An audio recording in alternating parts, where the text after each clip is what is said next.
বড় লোকের গরম।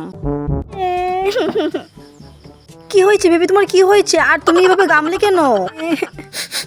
আমি বাথরুমে গিয়েছিলাম, আর আমাদের বাথরুমে তো একটাও এসি নেই, তার জন্য আমি আগু করতে করতে ঘেমে গেছি মম। ও মাই গড বেটা, তুমি একদম চিন্তা করো না, তোমার মাম্মা আছে না, আমি এক্ষুনি তোমার বাথরুমে এসির ব্যবস্থা করছি, তুমি একদম চিন্তা করো না।